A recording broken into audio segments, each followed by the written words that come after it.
दोस्तों, कहानी शुरू होती है चेन्नई शहर से, जहां लोगों के फोन अचानक हवा में उड़ने लगते हैं और गायब हो जाते हैं।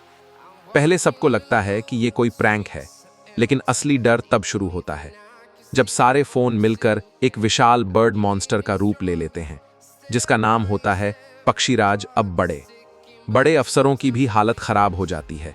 ये मॉन्स्टर खास तौर पर उन लोगों को निशाना बनाता है जो मोबाइल टावर के कारोबार में शामिल हैं। सरकार समझ ही नहीं पाती कि इस अदृश्य शक्ति से कैसे लड़ा जाए।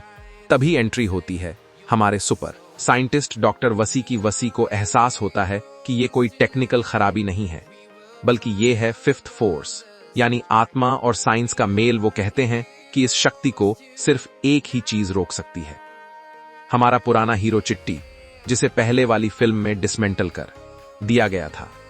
लेकिन एक नई असिस्टेंट नीला की मदद से उसे दोबारा जिंदा किया जाता है। असली धमाका तब होता है जब हमें विलेन की बैक स्टोरी पता चलती है। ये मोबाइल वाला राक्षस पक्षीराज दरअसल एक पक्षी प्रेमी वैज्ञानिक की आत्मा है। वो देखता है कि मोबाइल टावर से निकलने वाली रेडिएशन से नन्हे नन्हे पक्षी मर रहे हैं। उसने नेताओं और कंपनियों से बहुत विनती की, लेकिन किसी ने उसकी बात नहीं सुनी। आखिरकार दुखी होकर उसने अपनी जान दे दी, और अब उसकी आत्मा बनकर वो बदला ले रहा है सबसे, जो मोबाइल का अत्यधिक इस्तेमाल करते हैं।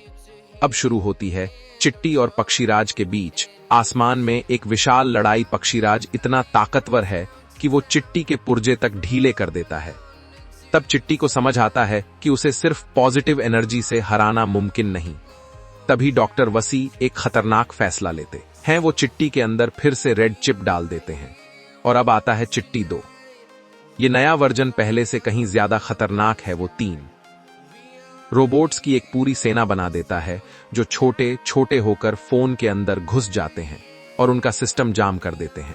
अंतिम लड़ाई होती है एक स्टेडियम में, जहां चिट्टी पक्षीराज को एक न्यूट्रलाइजर मशीन से खत्म कर देता है और उसे राख बना देता है। आखिर में चिट्टी को इस बार डिसमेंटल नहीं किया जाता, बल्कि वो शहर का हीरो बनकर रह जाता है। और यहीं ये फिल्म खत्म होती है। ये मूवी हमें एक बहुत बड़ा सबक देती है कि टेक्नोलॉजी का इस्तेमाल इतना भी मत करो कि प्रकृति ही खत्म हो जाए। Thanks for watching. Subscribe for next movie.